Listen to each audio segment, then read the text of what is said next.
The first time I watched the video, I didn't breathe. My wife, Amelia, was on her knees in a garage that wasn't ours. 3 men pinned her like she was nothing. And a fourth one, smiling like he was at a game, raised a bat again, and again, and again. 38 times. Then the screen went black, and my whole life went with it. Hit like, subscribe for more betrayal stories, and comment your city or country. I'm Adrian. Most people hear that I was a Navy SEAL and think it means I don't break. Like pain bounces off me. Like betrayal can't get inside my skin. But betrayal doesn't come at you like a fist. It comes like a quiet change in someone's eyes. It comes like your own house feeling unfamiliar. It comes like the person you die for, standing right in front of you, and you still can't reach them. I came home on leave thinking I was doing something good, thinking I could fix what had gotten cold between Amelia and me. I should have known it was too late. I pulled into our driveway just before midnight. The porch light was on, which felt normal, but the curtain in the living room was half open, like someone had been watching the street. Amelia used to do that when she got anxious, back when we first got married, and I'd be gone for months at a time. I walked in, and the house smelled like lemon cleaner and something else, something sharp, like metal. Amelia? I called. No answer. I found her upstairs in the bathroom, sitting on the floor with her back against the tub. Her hair was damp like she'd been washing it again and again. She was wearing my old hoodie, sleeves pulled over her hands. When she looked up at me, her face didn't show surprise. It showed panic, like I wasn't supposed to be there yet. Adrian, she said, and her voice cracked on my name. I knelt. Hey, you okay? She nodded too fast. Yeah, just a migraine. Her eyes flicked to the laundry hamper. That's where she'd tossed a towel. The towel had a dark smear on it. I reached for it. She grabbed my wrist. Hard. No. That one word landed like a slap. Not because she said it, because of how she said it. Like I was the danger. I held still. Amelia, what's going on? She stared at my hand like it didn't belong to me, like she couldn't remember what it felt like to hold it. Then she forced a shaky laugh. Nothing. I'm just tired. You scared me. I didn't know you'd be back tonight. I could have let it go. I almost did. That's what love makes you do sometimes. It makes you protect lies because you're not ready for the truth. But then I saw it. A purple mark, half hidden under her sleeve, right near her elbow. I didn't grab her. I didn't pull. I just said, softly, roll your sleeve up. Her throat bobbed. Adrian, please, roll it up. Slowly, like it hurt, she pushed the sleeve back. There were fingerprints, bruises in the shape of hands. My stomach went cold. Who did that? I asked. She pulled the sleeve down fast. I bumped into a door. A door grabbed you? She stood up so quick, she almost slipped. Stop. Just stop. You're making it bigger than it is. I stood too. No. You're making it smaller than it is. She turned away from me and opened a drawer like she needed something to hold on to. She pulled out a bottle of pain meds and shook 2 into her palm. Her hands were trembling. Amelia, I said, look at me. She swallowed the pills dry. Then she stared at the mirror instead of my face. I'm fine, she whispered. But I knew the difference between fine and afraid. I'd seen it in foreign villages, in safe houses, in eyes that expected the worst to happen any second. And now I was seeing it in my wife. I stepped closer, trying to keep my voice calm. Did someone threaten you? She flinched at the word threaten. That flinch was an answer. I felt my chest tighten. Amelia, you can tell me. Her lips parted like she might, like she wanted to. And then her phone buzzed on the counter. Both of us looked. The screen lit up. A name flashed. Blake. Amelia lunged for it like it was a grenade. She snatched it and turned her body away from me. That move, small, protective, did more than any confession ever could. My mouth went dry. Who's Blake? She didn't answer. She typed with shaking thumbs. Fast, like she was trying to put out a fire before it spread. I took one slow step closer. Amelia, don't, she snapped, and her voice had a sharp edge I'd never heard from her before. Not to me. That's when I realized something that hurt even worse than the bruises. Whatever was happening, She wasn't just hiding it. She was protecting it. Or protecting someone. I let out a breath, trying to keep my control. Are you cheating on me? The bathroom went quiet except for the buzzing overhead light. Amelia's face changed, like all the blood left it at once. She didn't say yes. She didn't say no. She just stared at me with this exhausted, broken look, and I felt my heart split in two. I didn't mean for it to, she started, then stopped like she'd bitten her tongue. There it was. The beginning of a confession. My hands curled into fists, then I forced them open. I didn't want to be the man who scares his wife. Not even now. Not even with my world falling apart. How long? I asked. Tears welled in her eyes. Adrian, how long? I repeated, quieter. She shook her head, like if she kept moving, maybe she could shake reality off. I can't do this right now. You did it already, I said, and my voice sounded like it came from somewhere far away. She slammed the phone face down on the counter. I was lonely. I laughed once. Not because it was funny, because it was the only sound in me that wasn't a scream. Lonely, I repeated. So you let a guy named Blake put his hands on you? Her eyes flashed. He didn't, then she stopped. Because she'd almost defended him, and she knew I caught it. I stared at her. He did hurt you. Her shoulders sagged like she couldn't hold herself up anymore. She slid down the cabinet and sat on the floor again, face in her hands.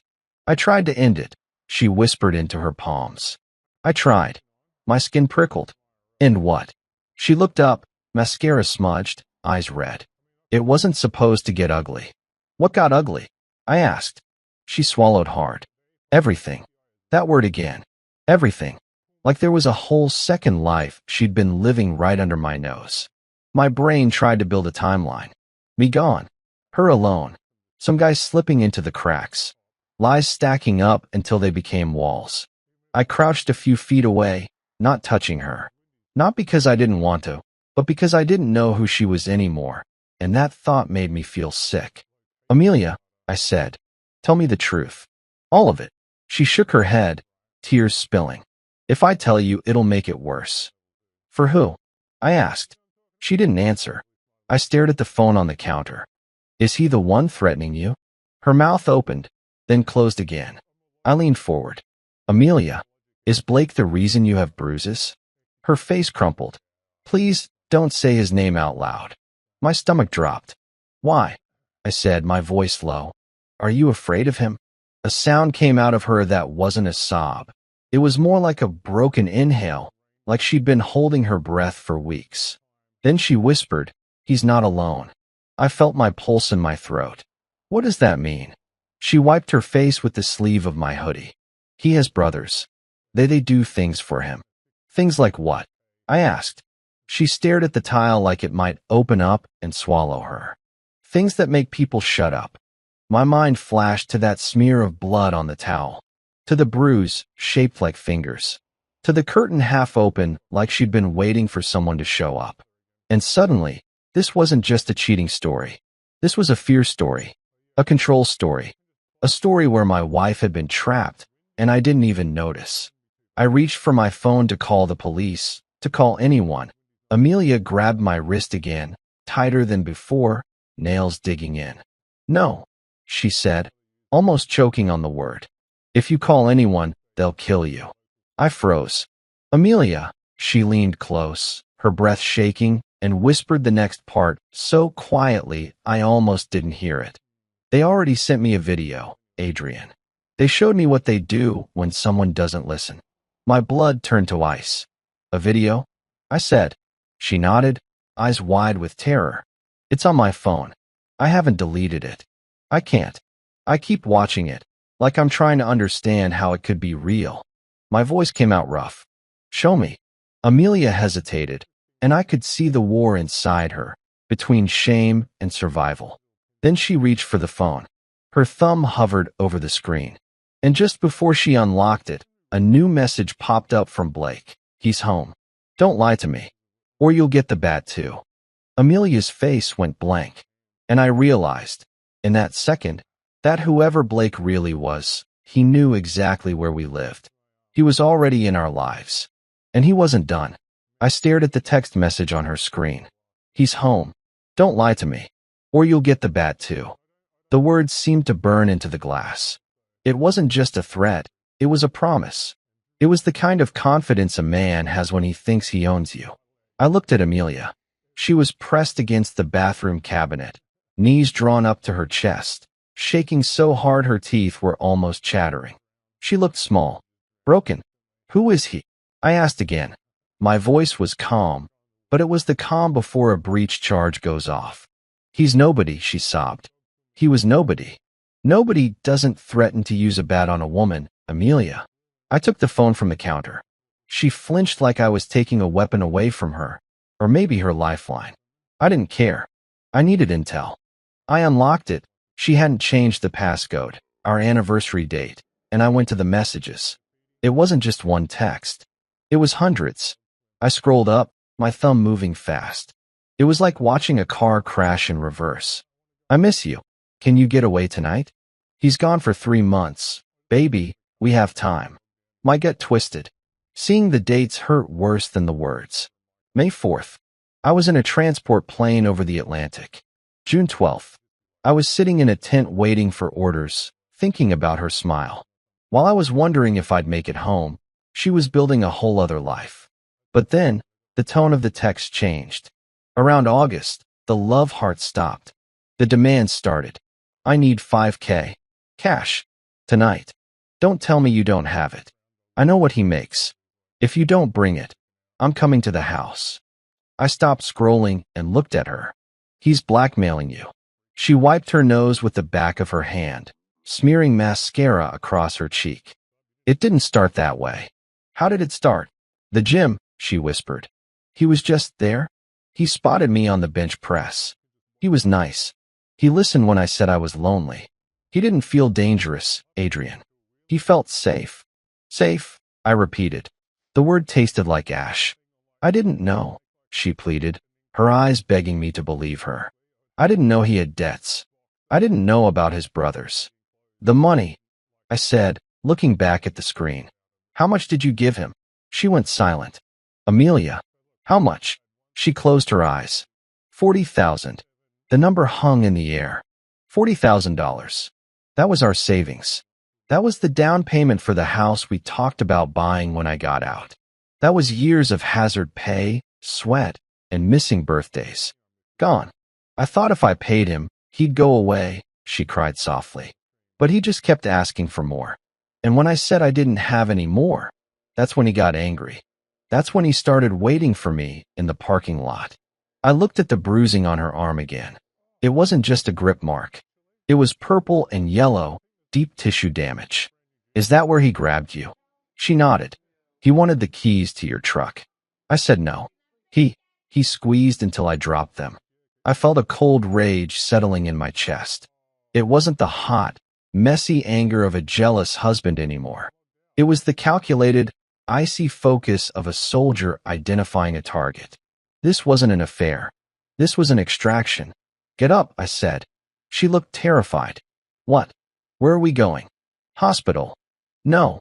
She scrambled up, grabbing my arm. No hospitals. They ask questions. They'll call the police. If the police come, Blake said, I don't care what Blake said. He'll kill you, Adrian. You don't understand. I understand that you're hurt, I said, my voice hard. And I understand that you've been bleeding money and hiding injuries for months. We are going to the hospital. Now. She tried to fight me, but she was weak. She swayed, her face turning a sickly shade of gray. The pills she'd taken were kicking in, or maybe it was the adrenaline crash. I can't, she mumbled, her eyes rolling back slightly. I caught her before she hit the floor. She was lighter than I remembered. Too thin. Stress eats you from the inside out, and she'd been being eaten for a long time. I scooped her up in my arms. She smelled like that lemon cleaner and fear. I carried her down the stairs, past the living room where the curtain was still half open, exposing us to the dark street. I kicked the front door open and walked out into the night. The air was cool. Crickets were chirping. It seemed peaceful, but as I walked to the car, I felt eyes on me. I paused, scanning the street. A black sedan was parked 3 houses down, engine off, lights off. The windows were tinted too dark to be legal. I held Amelia tighter and unlocked my truck. I put her in the passenger seat, reclined it, and buckled her in. Then I walked around to the driver's side, keeping my eyes on that sedan. It didn't move. I got in, started the engine, and pulled out. As I drove past the sedan, I looked over. I couldn't see inside, but I saw the glow of a cigarette tip. They were watching. I drove fast. I didn't take the direct route to the ER. I took 3 quick turns, doubled back, checked my mirrors. Old habits. The sedan didn't follow. They didn't need to follow. They knew where we lived.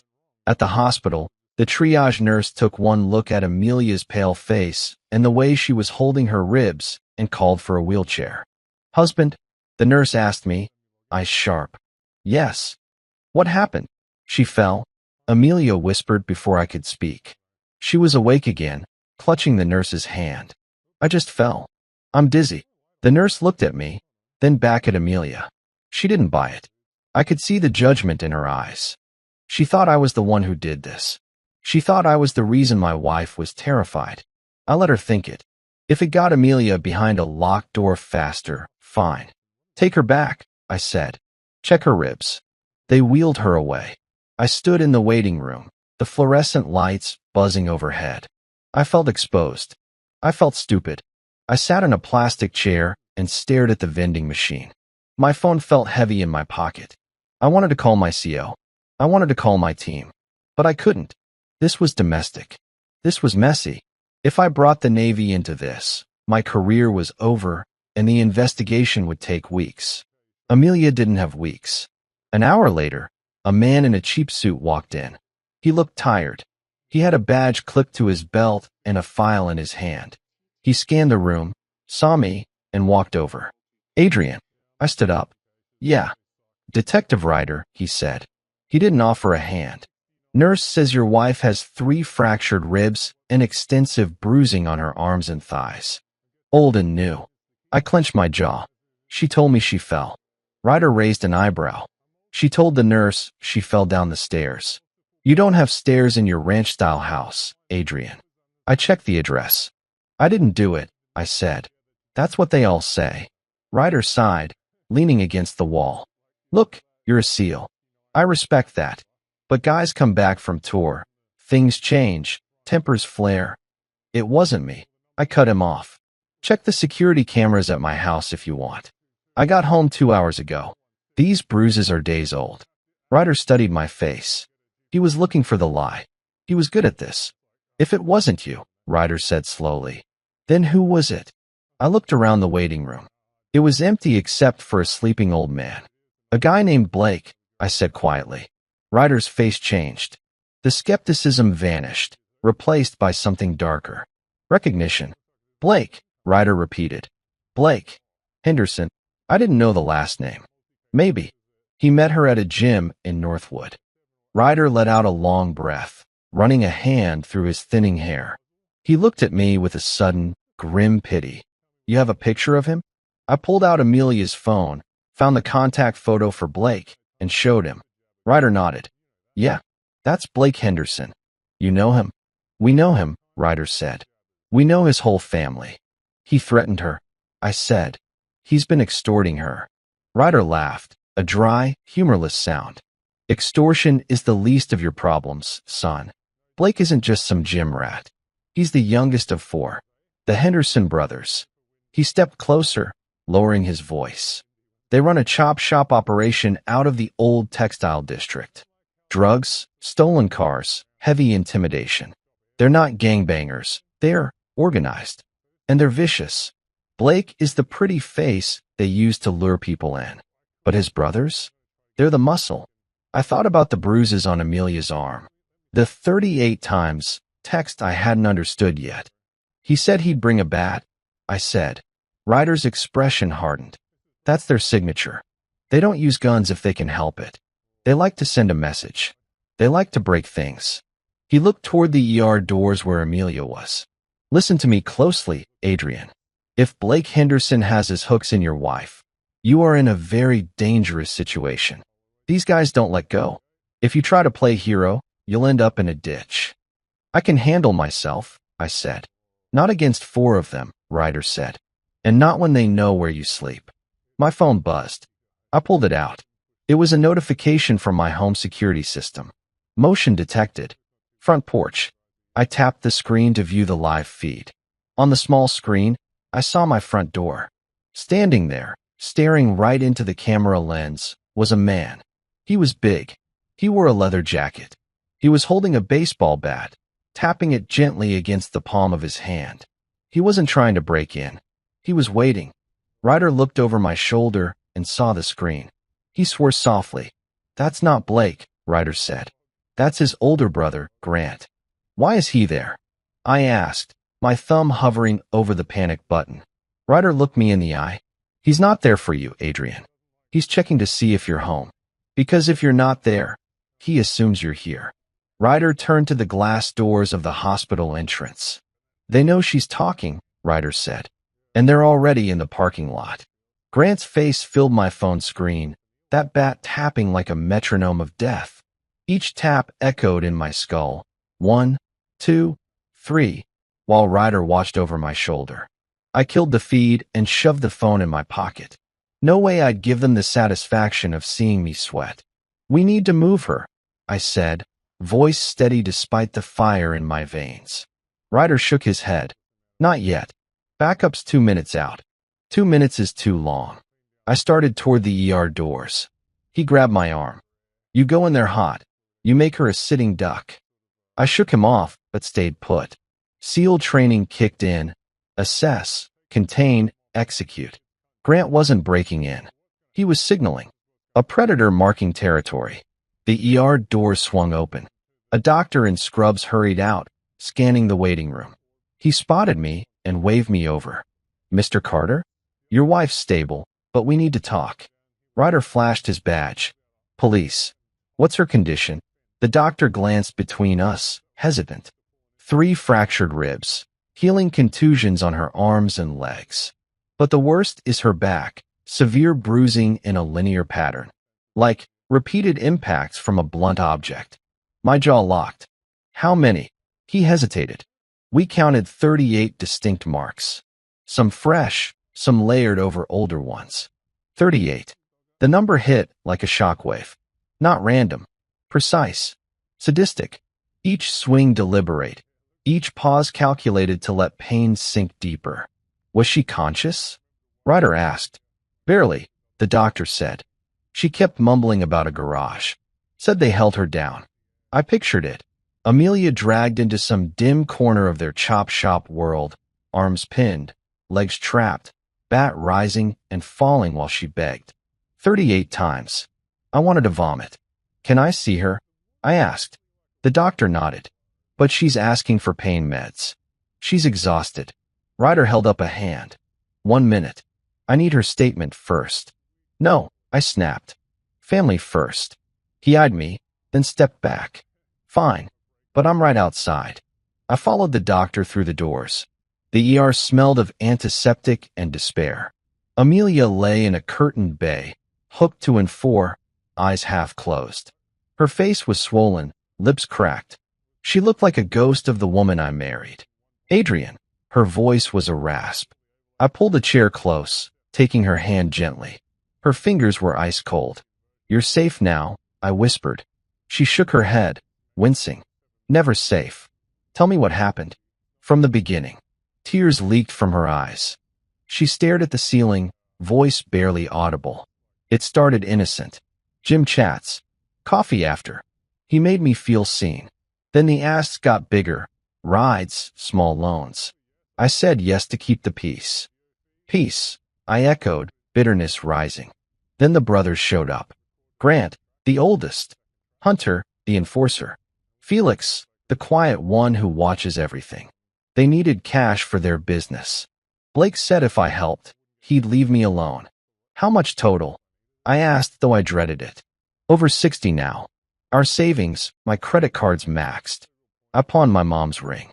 60,000. She'd gutted our future to feed monsters. "Why didn't you call me?" "You were deployed," she sobbed. And Blake said if I told anyone, they'd go after my sister Kendra. Showed me photos of her school route. Kendra, the little sister she'd raised after their parents died. Leverage. I tried to cut it off last week, Amelia continued. Told Blake at the gym it was done. He laughed. Said I belonged to them now. Her breath hitched. That night, they grabbed me after class.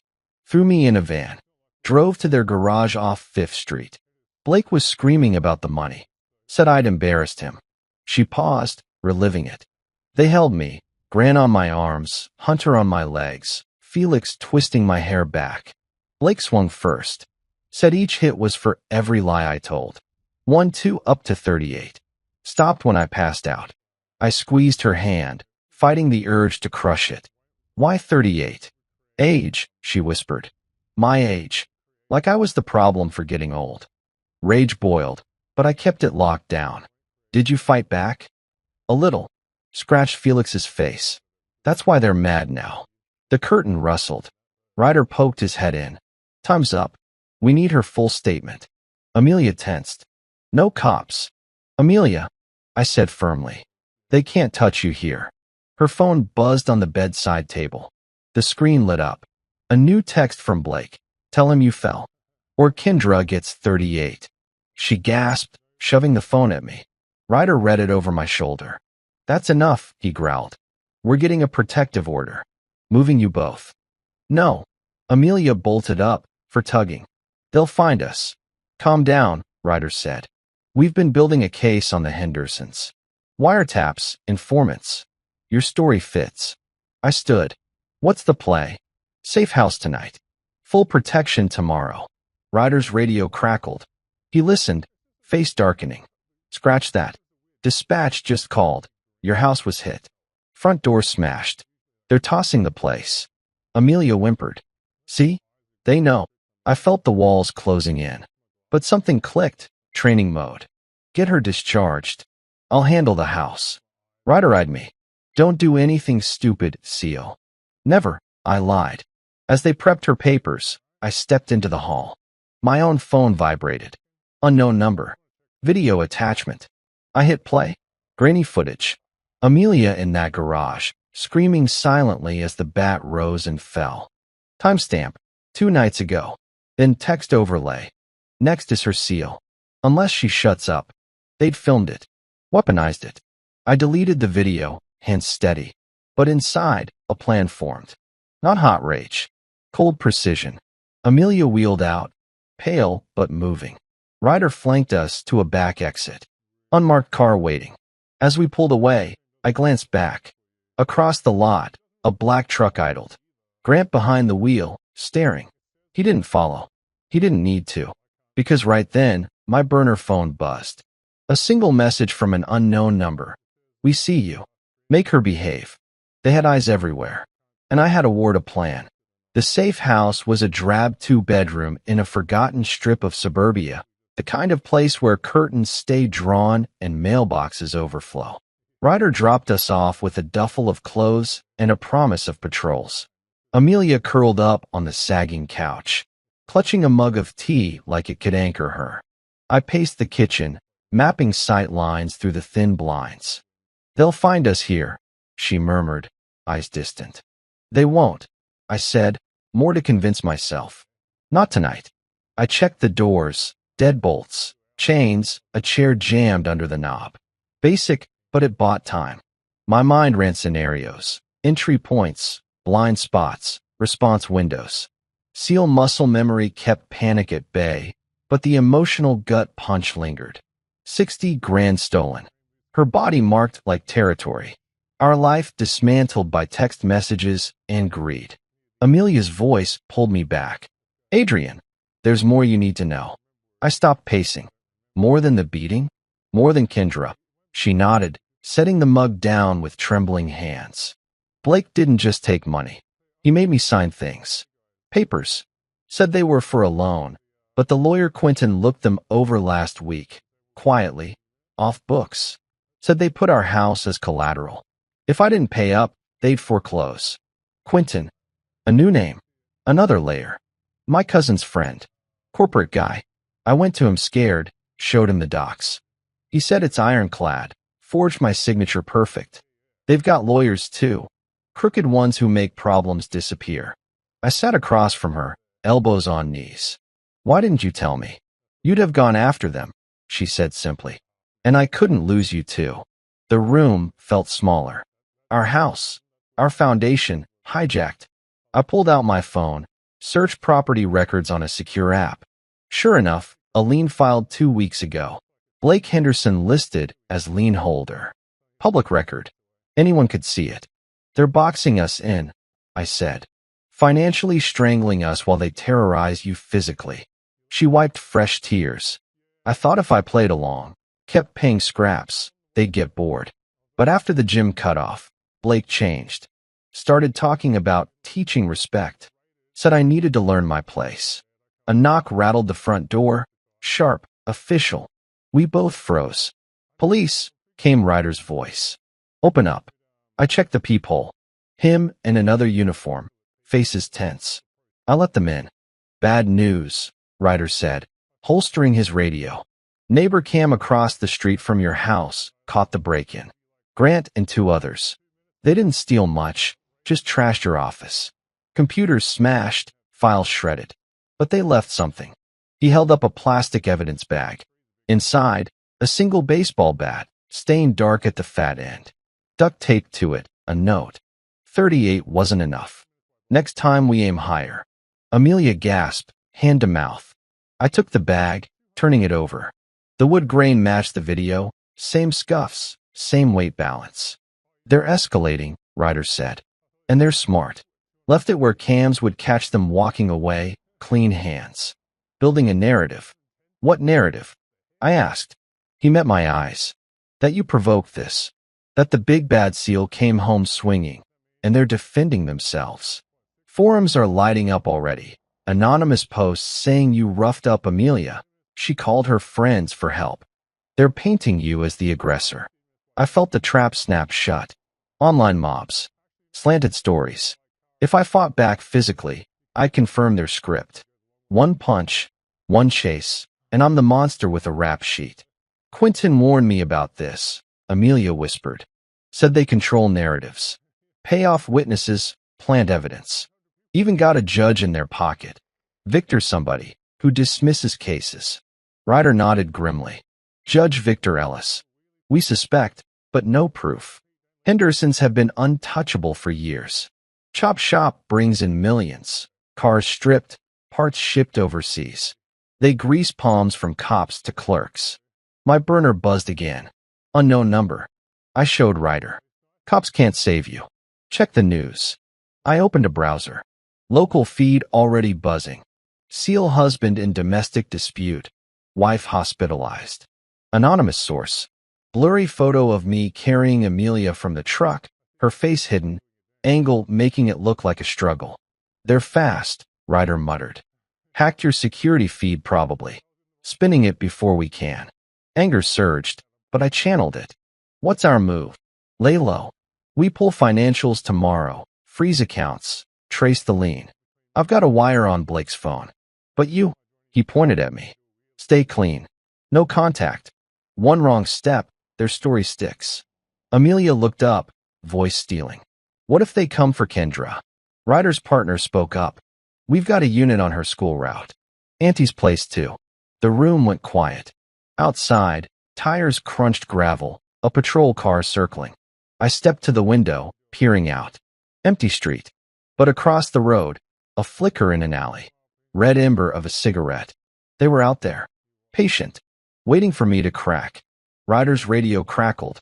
Dispatch. Suspicious vehicle near safe house sector. Black SUV, circling. He cursed. They're testing perimeters. Get her out, I said. Back in trance. I'll draw eyes. No heroics, Ryder warned. Not heroics. Misdirection. Amelia grabbed my sleeve. Adrian, don't. I knelt, cupping her face. I'm not losing you to this. Trust me. She searched my eyes, then nodded, broken but resolute. Ryder hustled her out the back with his partner.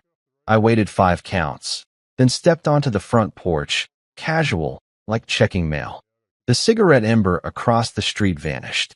I locked eyes with the shadows. No words, just a slow nod, acknowledging the game. Then I went back inside, heart pounding. My real phone lit up.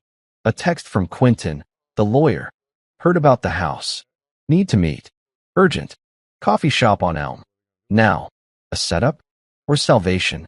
I grabbed keys. Time to turn the hunter into prey.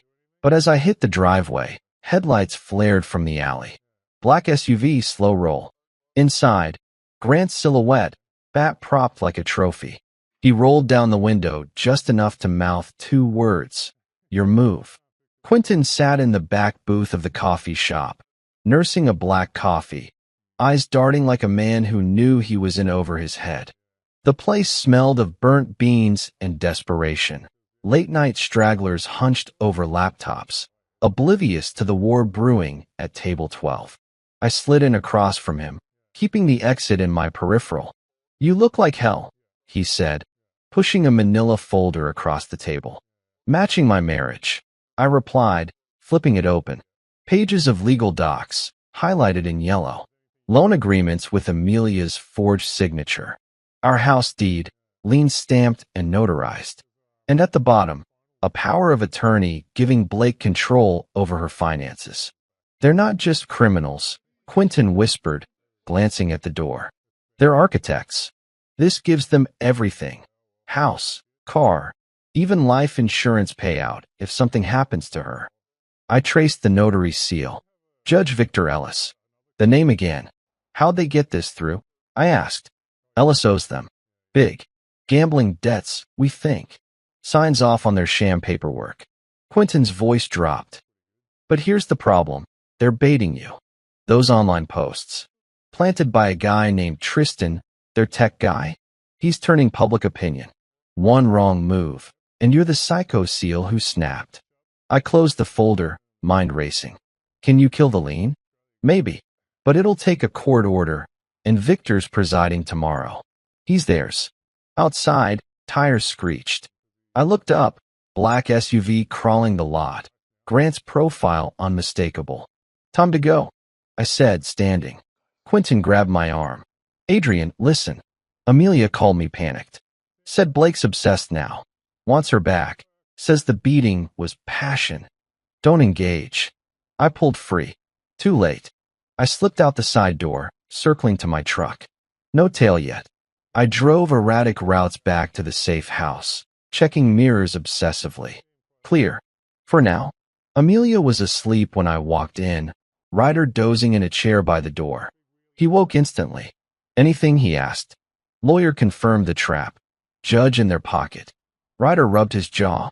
Victor's hearing your protection order at 9 a.m. We need her testimony clean.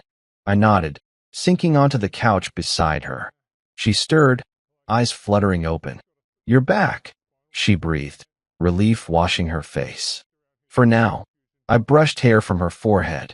Quentin showed me the papers. They're trying to own us. Her lip quivered. I signed them drunk. Blake poured shots, said it was casual. Woke up with pen in hand. Collateral, I said softly. All of it. She buried her face in my chest. I'm so sorry, Adrian. I thought I was protecting us. We sat like that, her heartbeat syncing with mine, until headlights swept the blinds. Ryder bolted up, hand on his holster. Patrol, he muttered, peeking out. False alarm. But the air thickened. Dread settled like fog. 2 hours later, Amelia's phone buzzed on the coffee table. She was out cold for meds. I grabbed it. Unknown number. Photo attachment. Kendra, Amelia's sister, walking home from her shift at the diner, backpack slung low. Shadowy figure trailing 20 feet back. Timestamp, 30 minutes ago. Text, send her out. Alone. Or little sis learns to swing. My blood iced. Ryder read over my shoulder. They're fracturing us, he said. Isolate her, break the witness. I shook Amelia awake. Kendra, they're on her. She shot up, wild-eyed. Where is she? Safe for now. But we need a play. Before we could move, glass shattered in the back room. Muffled curses, boots crunching shards. Ryder drew his weapon. Down. Three shadows burst through, Grant leading, bat raised like a war club. Hunter behind, crowbar gleaming. Felix last, eyes dead, knife flipping in his hand. Amelia screamed, "Stay back!" Ryder yelled, firing a warning shot into the ceiling. Plaster rained. Grant laughed, unfazed. "Pig, you think one bullet stops family?" Hunter lunged, crowbar whistling. Ryder sidestepped, pistol whipping him across the jaw. Bone cracked. Hunter dropped, groaning. I shoved Amelia behind the couch, shielding her. Felix came at me, blade thrusting low. I parried with a forearm block. Pain exploded, but I countered with an elbow to his throat. He gagged, staggering. Grant swung the bat at my head. I ducked, felt the whoosh inches from my ear. Momentum carried him forward. I drove my knee into his gut. Air whooshed out. He doubled, bat clattering. Sirens wailed distant, Ryder's back up. "Run!" Felix choked, scrambling for the door. Grant spat blood, glaring pure hate. "This ain't over, Seal. We own your world." They fled into the night, leaving Hunter moaning on the floor. Ryder cuffed him, radioing for medics. "One down. Where's your wife?" I turned. Couch empty. Back door ajar. "Amelia?" I called. No answer. I burst outside. Gravel lot empty.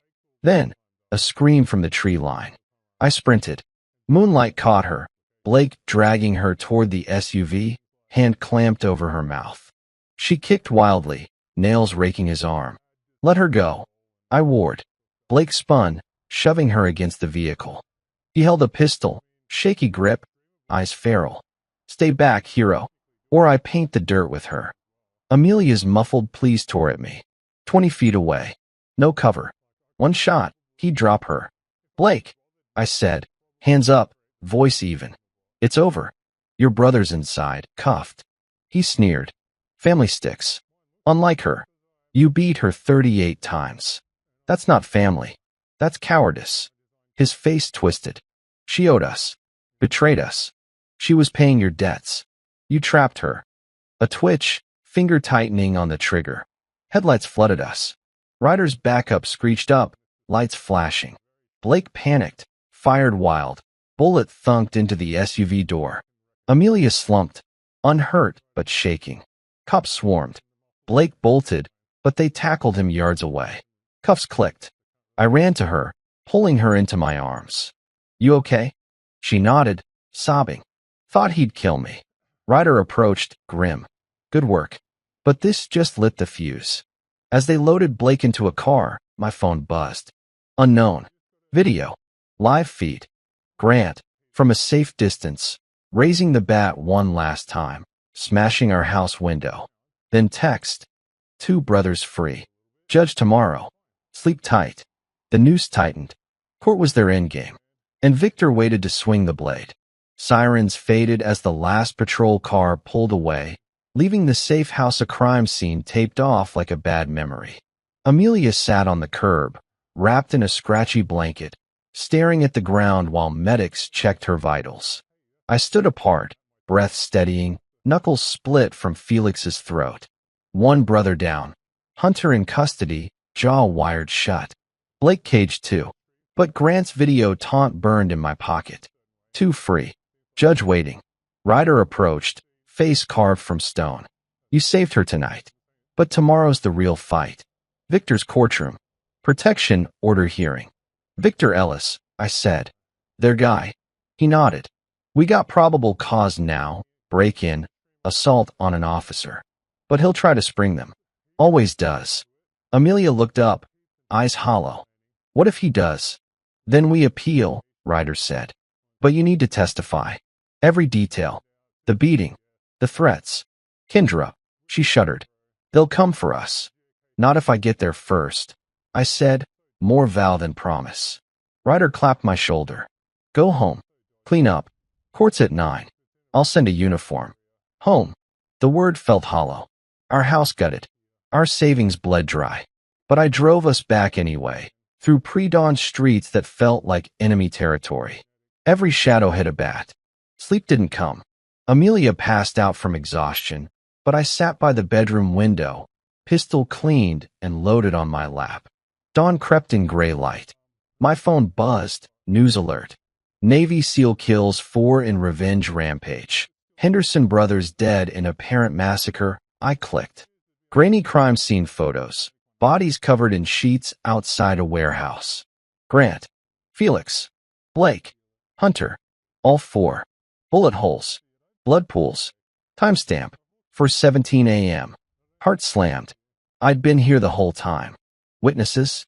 None listed. But the article pinned it on me. Sources confirm Adrian Carter, decorated SEAL, hunted the brothers after a domestic dispute escalated. Wife Amelia Carter hospitalized earlier. Self-defense claim unlikely.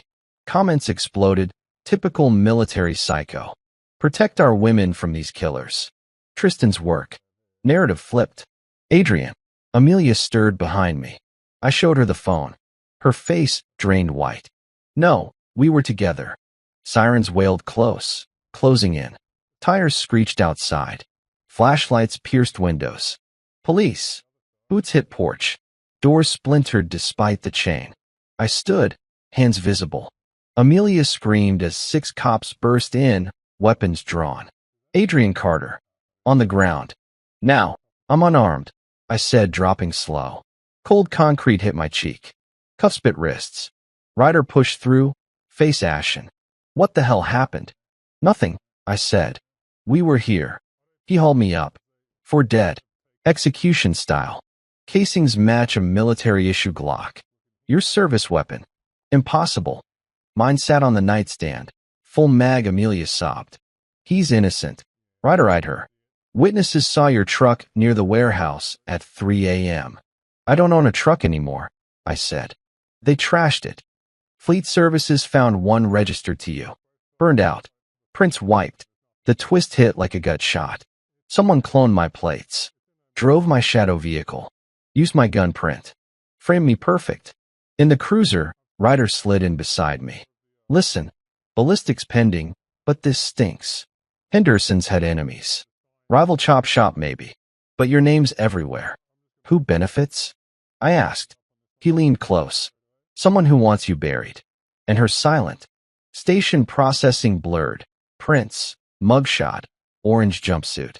Cell stank of bleach and regret. Lawyer Quentin arrived at dawn, sweating through his suit. Victor's denying bail, he said through bars. Claims you're a flight risk. SEAL training. But the real kicker, Amelia's not corroborating. My blood chilled. What? She told IA you argued last night. Said you left angry, took the truck. Wouldn't say where. Betrayal round 2. Deeper cut. Why? I gripped bars. Quentin shrugged. Fear? Pressure? Her phone pinged their tower right before the shooting. Amelia. Playing both sides? Or played? Courtroom loomed that afternoon. Shackled, I shuffled in. Victor Ellis presided. Silver hair, dead shark eyes. Grant's empty chair at defense table screamed the setup. Blake's too. Mr. Carter, Victor drawled, for dead men. Military precision. Care to explain? Framed, I said. He smirked. Convenient. Quentin stood. Your Honor, ballistics will clear him. Ballistics, Victor interrupted. Match his service record. Case solid. Remand pending trial. Gasps rippled gallery. Amelia sat front row, eyes down, twisting a tissue. No support. No fight. Ryder caught me in holding after. She's cracking. Says you threatened the brothers. Off-record chat. Lies, I growled. Maybe. Or maybe she's trading your freedom for hers. Mid-twist sank in. The Hendersons dead solved nothing. It trapped me deeper. Public enemy. Amelia fracturing. Victor pulling strings. But in the chaos, one detail nagged. Hunter wasn't shot. He was bludgeoned. Bat to the skull. Inside the safe house. Someone finished him post-arrest. Before the massacre. Who? Cell door clanged shut. Alone, I pieced shadows. Tristan the tech ghost. Quentin too eager. Even Ryder's pity felt rehearsed. Amelia's testimony tomorrow. Make or break. But as lights dimmed, a guard slipped me a note. She's meeting Blake's lawyer tonight. Docs. 11 p.m. Come alone. R. Ryder? Trap? Truth? The frame tightened. My war turned inward. Who pulled the trigger when I never left her side? The holding cell felt like a coffin. Cold steel bars closing in, air thick with the stench of old sweat and regret. I sat on the bunk, turning Ryder's note over in my hands. She's meeting Blake's lawyer tonight. Docs. 11 p.m. Come alone. R. Was it real? A lifeline or another layer of their game? Victor's courtroom had just buried me deeper, and Amelia's silence cut worst of all. My wife, turning on me when I needed her most. Orange jumpsuits scratched my skin as guards hauled me to court the next morning. Shackles clinked with every step, a rhythm of defeat. The gallery buzzed, reporters, gawkers, a few SEAL buddies I'd called from a payphone, faces grim behind a railing. Amelia sat front row again, pale as death, avoiding my eyes. Beside her, Quentin fidgeted with his briefcase, sweat beading on his forehead. Judge Victor Ellis entered, gavel cracking like a gunshot. Mid-50s, sharp suit over a paunch, eyes like polished obsidian. He adjusted his glasses and scanned the room with fake boredom. People versus Carter, he intoned. Quadruple homicide. Bail denied pending ballistics. Defense. Quentin stood, voice shaky. Your Honor, new evidence.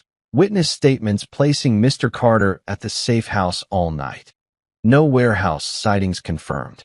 Victor leaned forward, lips curling. Convenient timing, counselor. And your client's wife? She filed a new affidavit this morning. My stomach dropped. Amelia's head snapped up, meeting my gaze for the first time. Tears streaked her face, but her jaw was set. Call Amelia Carter, Victor said. She approached the stand, smoothing her skirt, every step measured. The bailiff swore her in. She clutched the rail, knuckles white. Mrs. Carter, Quentin began gently. You were with your husband last night. Yes, she whispered. All night. She hesitated, glancing at Victor. He watched her like a hawk eyeing a mouse. I think so. You think? Quentin pressed. Victor interrupted. Mrs. Carter, did your husband ever threaten the Hendersons? Her breath hitched. The room leaned in. Yes, she said, so soft the court reporter asked her to repeat it. Gasps rippled. My buddies cursed under their breath. Quentin spun. Objection. Relevance. Sustained, Victor said lazily, but the damage hung. Proceed. Amelia continued, voice gaining steel. Adrian came home angry. Said he'd handle Blake. Left around midnight. Took the truck.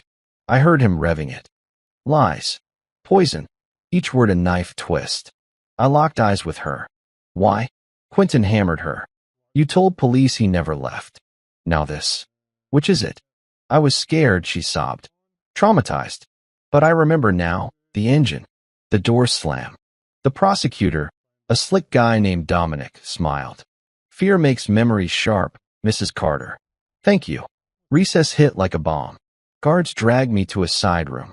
Quentin burst in, furious. She's throwing you under. What did you do to her? Nothing, I growled.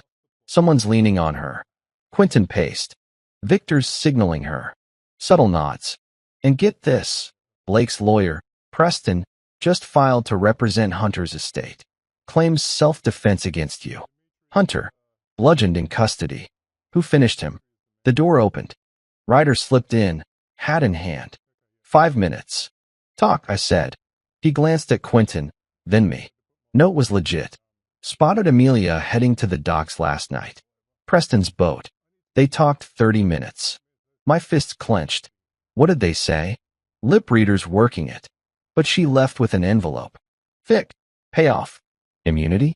My chest burned. Court resumed. Dominic called Detective Ryder to the stand. Detective, he began. Walk us through the crime scene. Ryder stood tall. Warehouse off 5th. For Henderson's executed. 2 shots each, center mass. Military double tap. Casings from a Glock 19. Matches seal quals. Mr. Carter's weapon? Dominic asked. Serial unconfirmed. But tread marks match his truck model. Objection overruled. Victor's smirk widened. Then the bombshell. Dominic cued a video on the courtroom screen. Grainy CCTV from the warehouse block. A truck, mine, pulling up at 3:45 a.m. Figure in black hoodie exits, purposeful stride. Walks toward the warehouse. Muzzle flashes. Figure returns, drives off. No face, Quentin yelled. Circumstantial. Builds right, Dominic countered. 6 feet 2 inches, 200 pounds. Hoodie from Carter's closet. Amelia gasped theatrically. Gallery murmured. Ryder shifted on the stand, uncomfortable. Chain of custody solid. I scanned faces. Victor impassive. Dominic triumphant. Quentin defeated. Amelia watching the screen, hand to mouth. Then her eyes flicked to the back row.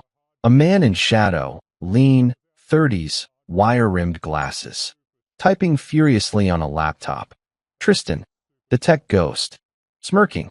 Break. Ryder pulled me aside in holding. That video's fake. Timestamp glitch. Runs backward half a frame. I'm running forensics. Victor's killing it anyway. Ryder nodded. He's on payroll. But listen, Amelia's phone pinged the docs. Preston offered a deal. Her testimony, they drop all charges against her. Forgery, extortion, complicity. She took it. Envelope says yes. But here's the angle. She's protecting Kendra. Preston threatened the kid again. Rage and pity ward. Amelia, cornered again. Afternoon session. Quentin called a surprise witness. A wiry woman named Jocelyn, Amelia's co-worker. She was terrified, Jocelyn said. Came to work bruised. Said brothers did it. Named Grant, Hunter, Felix. Victor banged gavel. Hearsay. Stricken. But seeds planted. Jury leaned forward. Then Quentin played my ace. Hospital security footage. Me carrying Amelia into the ER. Time-stamped 1 a.m. Truck and lot, undamaged. Alibi, Quentin declared. Dominic countered. He had time. Left her, hunted, returned. Victor adjourned, smirking. Trial date set. Remand continues. Back in holding, chaos reigned. My CO called. Navy suspending me pending investigation. Reporters swarmed outside. Quentin visited. Footage missing now. Storage corrupted. Tristan's hack. Amelia requested a conjugal. Guards allowed 10 minutes in a stark room. She entered, eyes puffy. Adrian. I grabbed her arms, not hard. Why lie? Tears flowed. Preston cornered me. Said if I backed you, Kendra disappears. Showed proof. Her school pics with crosshairs. Trust me, I pleaded. I can't. She pulled away. Victor's fixed it. You're going down.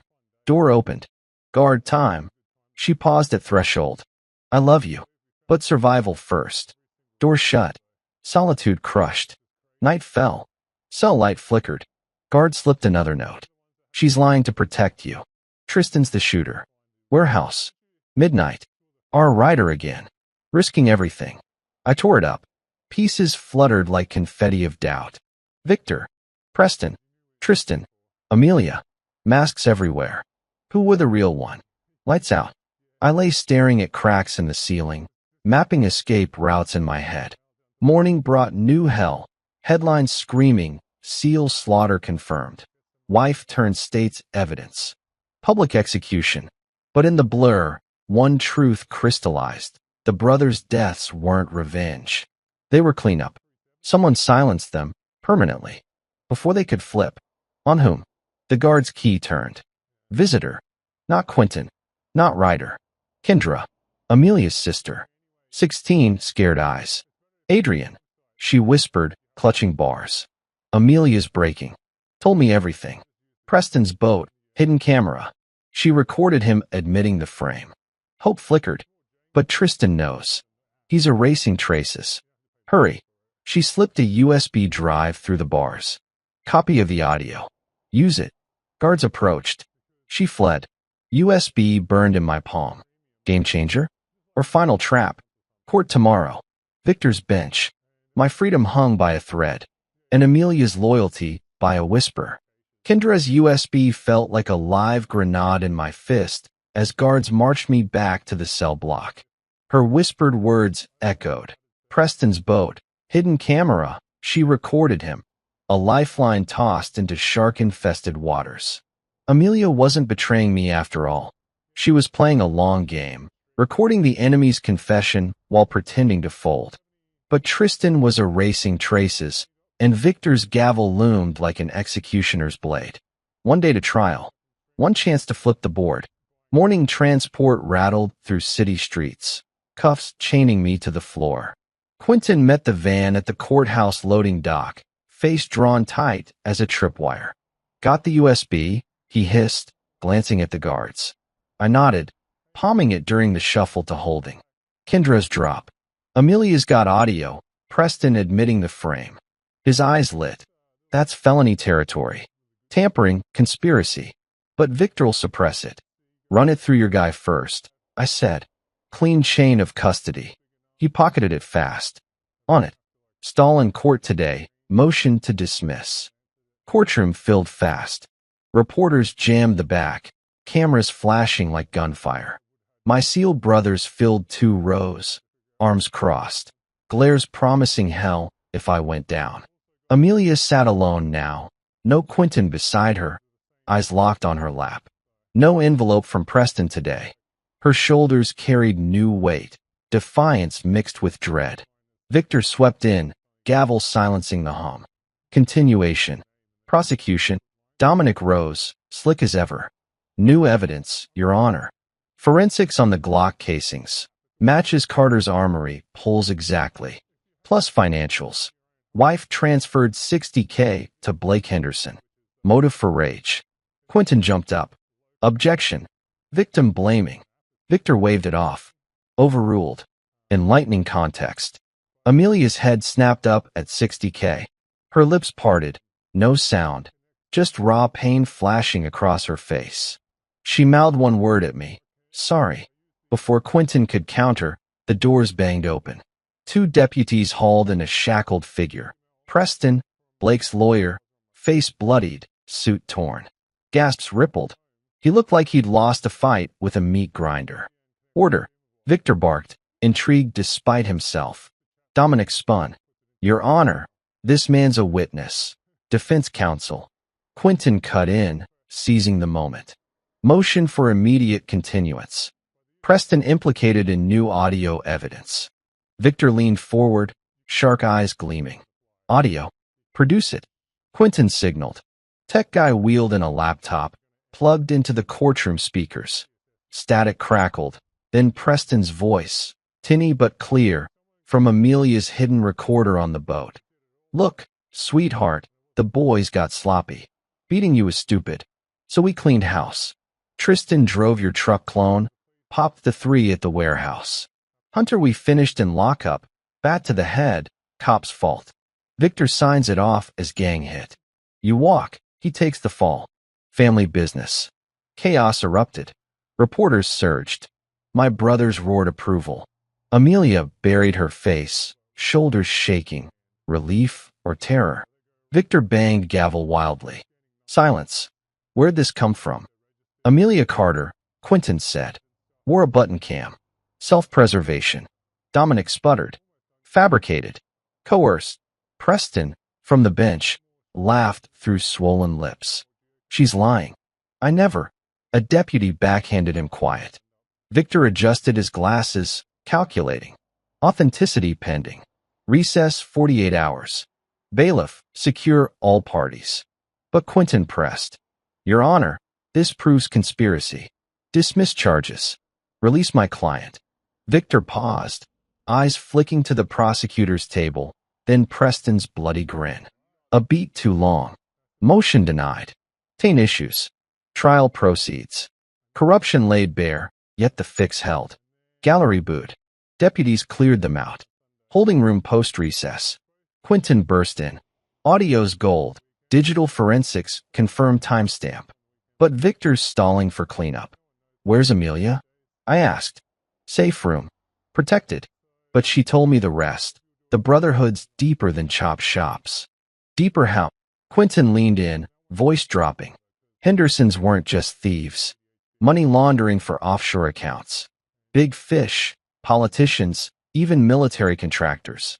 Blake lured marks like Amelia, brothers enforced, Preston lawyered the wash, Tristan scrubbed digital trails. Victor took cuts via shell companies. My mind reeled. SEAL deployments. I'd guarded convoys in regions those contractors operated. Connections to my ops? Maybe. Amelia said Blake bragged about protected cargo from your zones. Stolen tech, weapons parts flipped overseas. Betrayal metastasized. Our life entangled in global rot. Ryder slipped in next, unofficial. Preston cracked. Says the beating wasn't just debt. Ritual. 38 strikes. Initiation 4. Wives who stray. Amelia was collateral for a bigger score. Ritual. I echoed, stomach turning. Brotherhood code. Grant led it. Cult vibe. Tattoos under collars. They owned her. Planned to auction her debt to rivals. Amelia's fear made 6 cents now. Not just fists. Ownership. She's admitting everything, Ryder continued.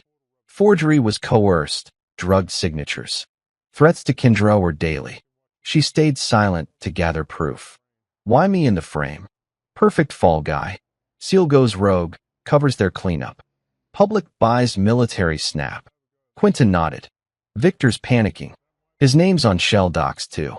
Afternoon bled into strategy. Quentin filed emergency appeal. Ryder pulled strings for federal eyes. FBI chop shop task force sniffing jurisdiction. My brothers posted bail fund online, millions pouring in overnight. But night brought the real storm. Bail hearing, emergency session. Victor reluctant, but optics forced his hand. 10 million. Payable. Bailiff unchained me in the garage. Brothers waiting. Logan, Mason, Nathaniel, bear hugs crushing. We got you, brother. Amelia rushed from a sedan, throwing herself at me. Adrian. I recorded to save us. I held her tight, feeling ribs knit back together through her jacket. Knew it. Kendra piled out too, hugging her sister.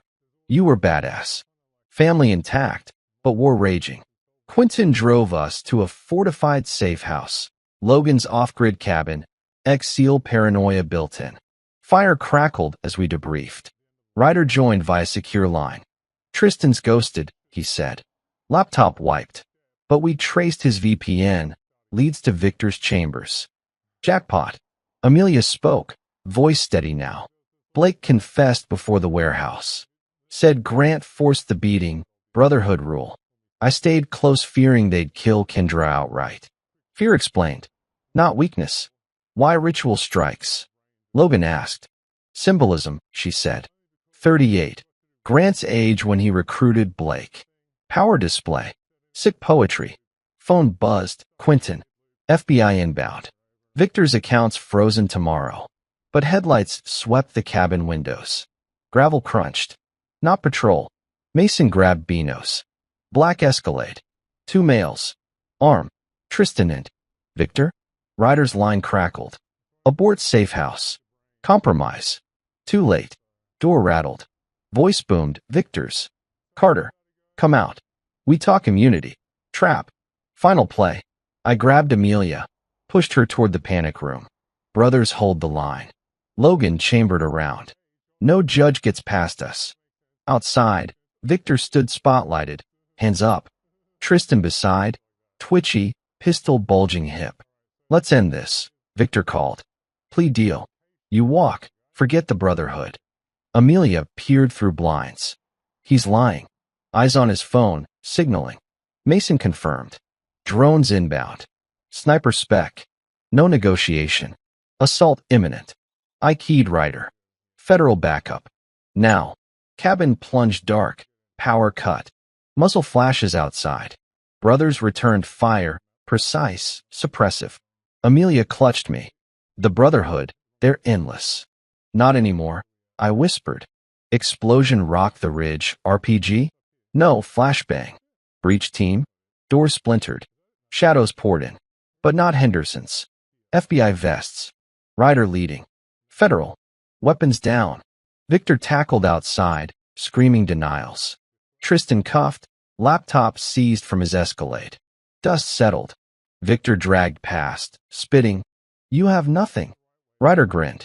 Your Cayman accounts say different. Amelia sagged against me. It's over. Not yet, I said. One ghost left. Tristan, in cuffs, laughed from the gravel. Brotherhood lives. You'll see. Cabin secured. FBI swept for bugs. Clean. But his words lingered. Who was the fifth? Deep night. Amelia slept fitfully beside me. I stared at ceiling beams, tracing knots like mission maps. Brotherhood deeper. Military ties. My ops. A memory surfaced. Last deployment. Contractor named Ellis. Victor's brother? Phone vibrated. Unknown. Audio file. Tristan's voice. Cleanup phase 2. Carter's next. Victor distracts. Real player moves. Click. The hidden hand revealed itself. Tomorrow's dawn brought not peace, but the abyss.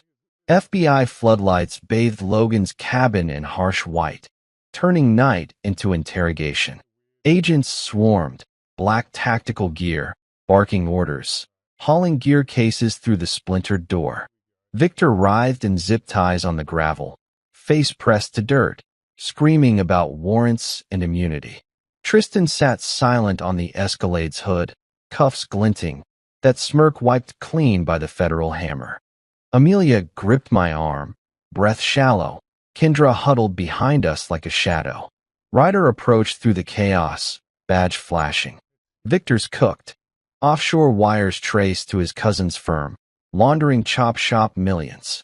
Preston flipped already, singing about the Brotherhood's real books. Real books? I asked, scanning the tree line. That audio file burned in my pocket. Tristan's cleanup phase 2. Carter's next. Ryder lowered his voice. Not just cars. Weapons. Stolen from military depots. Black market to cartels. Hendersons were middlemen. Someone higher fed them stock. My deployments flashed. Guarded shipments in the sandbox. Missing crates logged as attrition. Contractors always hovering. Amelia tensed. Who? Before Ryder answered, an agent waved him over. Victor's phone, unlocked, screen glowing. Text to a contact labeled Eagle. Carter knows too much. Clean it. Sent an hour ago. Ryder's face darkened. Eagle's Ellis. Victor's brother. Runs a Virginia defense contractor, Ellis Armory. DoD contracts. Your contracts, Adrian. The room spun. Victor's brother. Military ties. My ops. Pieces locked. Amelia, I said, turning to her. Did Blake ever mention Ellis? She paled. Once. Drunk. Said Grant had a silent partner in the military pipeline. Someone who made the weapons disappear legally. Called him the judge's ace. Kendra gasped. Amelia, you knew? No. She spun on her sister. I pieced it after the beating. Blake laughed. Said the Brotherhood protected me because I was useful. Leverage on you, Adrian. Me. Seal with security clearance. Perfect patsy for their leaks. FBI hauled Victor into a van, his threats dissolving to whimpers. Tristan met my eyes as agents shoved him in beside. No smirk now. Fear. Court reconvened at dawn. Federal override. No Victor. New judge. Fiona Hargrove. Steel-haired. No nonsense. Emergency hearing in a packed federal courthouse. Quentin at my side. FBI counsel flanking. Amelia and Kendra in witness stands. Gallery overflowed. Reporters, my brothers. Even a DOJ suit in the back. Hargrove's gavel cracked. Charges dismissed pending federal investigation. Mr. Carter, cleared.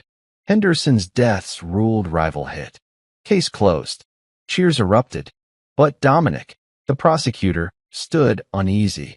Your Honor, new testimony. Denied. Hargrove snapped. Jurisdiction federal now. Amelia took the stand first. Voice steady, eyes clear. Blake coerced me. Drugs and drinks. Threats to Kendra. The beating was punishment for refusing their pipeline. Moving parts through my gym contacts. Gym. Front for drops. Kendra followed. I saw Grant outside my school. Photos on my locker. Crosshairs. Then me. Brotherhood infiltrated my deployments. Ellis Armory stole from convoys I secured. Hargrove leaned in. Proof. I slid the USB across. Tristan's own audio. Cleanup order. Tech confirmed. Gasps. But the doors burst open. Deputy marshals dragged in a new figure. Colin Ellis, Victor's brother. Mid-40s, buzz cut, suit rumpled from a night in holding. Eagle. FBI counsel rose. Colin Ellis, charged with theft of government property, conspiracy to commit murder. Colin sneered at me. Seal trash. You were the leak. Twist 2 hit like lightning. No. Amelia whispered, then louder. He was protecting Blake. Colin laughed. Smart girl. Henderson's were my mules. 38 hits. My order. She saw the manifests, knew too much. Amelia's face crumpled. You why? Profits, he spat. Your husband's clearances opened doors. Framed him to silence the noise. Hargrove banged. Silence. Mr. Ellis, you'll speak in arraignment. But Colin lunged at the bar, marshals wrestling him down. Brotherhood's bigger. You'll all burn. Order restored. Hargrove sealed it. All charges dropped. Ellis brothers indicted. Henderson's estate seized. Outside, sunlight hit like grace. Reporters mobbed. My brothers clapped backs.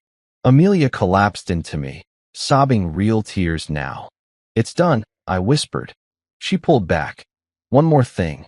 We drove to the gym, her old haunt, now a crime scene taped off. FBI techs inside. Amelia pointed to a locker. Blake's code. 3838. Check it. Agent pried it. Stacks of flash drives. Manifests. DOD stamps. Ellis Armory logos. Jackpot, writers said. Kendra hugged Amelia. You played them. No. Amelia said softly. I survived them. Evening brought paperwork hell. Statements. Liens voided. House repairs funded by seizure. Navy cleared me, full honors. But quiet settled heavy. Cabin porch, stars out. Amelia beside me, hand in mine. The ritual, she said. Grant chose 38 because it was Colin's black market code. Erie started. Hits to burn it into me. Sick legacy. I stayed silent, she continued. Because Blake showed me your photo, crosshairs too. Said Colin would pin ops leaks on you. My throat tightened. You protected me. She nodded. Quiet revenge. Proof over punches. Lawyers next day. Quentin grinning. Civil suit against Ellis estate. Millions. Kendra's college. Our future. Judge Fiona called personally. Victor's disbarred. Life. Colin's facing treason. Satisfying thud. But one loose end. Tristan's final text. From jail. Brotherhood watches. I deleted it. Ghosts fade. Weeks blurred. Therapy. Rebuilt trust. Amelia stronger, teaching self-defense now. Kendra thriving. Brothers rotating security, paranoia habit. One night, our bed felt like home again. Her head on my chest. Think it's really over? She asked. I kissed her forehead. Quiet justice won. Dawn broke clean. No shadows. No bats. Life reclaimed. Sunlight poured through the kitchen window of our rebuilt home, warming the granite counters we'd picked out together. Simple, strong, no echoes of the past. Amelia stood at the stove, flipping pancakes, her laugh carrying as Kendra teased her about burning the edges. The smell of maple syrup mixed with fresh coffee, normal sounds in a life we'd carved back from ashes. No bars on the windows now. No burner phones hidden in drawers. Just us, breathing free. I leaned against the doorframe, watching them. My ribs ached less each day. The split knuckles healed to faint scars. Amelia caught my eye and smiled. That real one, the kind that reached her eyes before the nightmare started. She wore my old navy tee, sleeves rolled up, showing the faded bruises she'd earned her own quiet strength from. Teaching self-defense classes 3 nights a week now. Women like her, learning to spot the shadows early. Breakfast, hero, she called, sliding a plate my way. I took it, kissing her temple. Smells like victory. Kendra rolled her eyes, grabbing juice. You too are gross. I'm out, class at noon. She hugged us both. Backpack slung casual, no fear in her step. College apps stacked on the counter. Full ride scholarship, funded by the Ellis estate settlement. Millions from seized accounts, enough to bury the Hendersons' debts and build a future we'd almost lost. Door clicked shut. Amelia turned to me, hands on hips. She's good, right? She's tough. Like her sister. We ate in comfortable quiet, forks scraping plates. Outside, Logan pulled up in his truck, weekly check-in, brother habit. He waved through the glass, then headed to the garage for oil changes. Routine. Family. But the real work happened in smaller moments. Therapy sessions where Amelia unpacked the coercion, the drugs in her drinks, the way Blake's charm hid the monster. Sessions where I admitted the rage I'd swallowed, the deployments that left cracks she fell through. No blame. Just truth, stitching us whole. News updates trickled in waves. Victor Ellis rotted in Supermax. Life without parole, disbarred and disgraced, his robes traded for stripes. Colin Ellis flipped on bigger fish, DOD brass, cartel links. His armory empire crumbled under federal raids. Tristan's brotherhood, exposed as a web of mid-level grifters, not untouchable kings. Their chop shops razed, weapons caches melted down. Judge Fiona Hargrove's gavel echoed in headlines. Justice, served cold.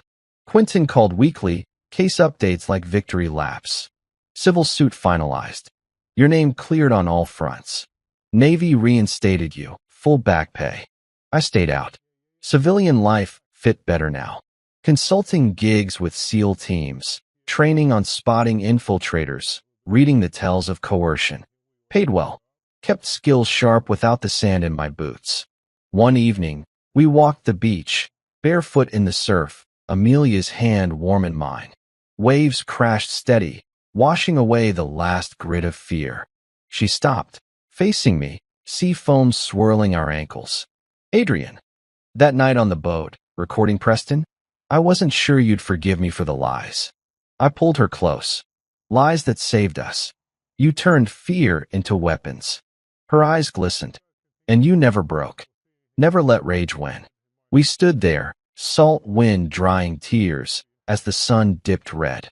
A question hung unspoken between us, the one that haunted every survivor. Could we have spotted it sooner? But asking felt like inviting ghosts back. Instead, I whispered, we're enough. Months later, no tidy epilogue. Life unfolded messy and real. Amelia's gym classes grew, women sharing stories, building shields. Kendra aced midterms, dating a sweet kid from lit class. Logan found a girl who understood the calls at 2 a.m. Me? I coached Little League on weekends, watching kids swing bats, not weapons, but dreams. One quiet night, fire crackling in our new living room, Amelia curled against me. TV hummed low, news clip on the Ellis trials. Final convictions. No appeals. She traced my scar. Think they'll ever crawl back. I kissed her knuckles. Let them try. We're ready. She smiled, soft and fierce. Quiet revenge suits us. The fire popped. Outside, crickets sang. Our house stood solid. Not haunted, but home. Betrayal's bat had swung its worst. We'd caught it midair. Not with fists. With truth. With time. With each other. And in that unbroken circle, healing wasn't an ending. It was the strongest fight we'd ever won. Story is finished.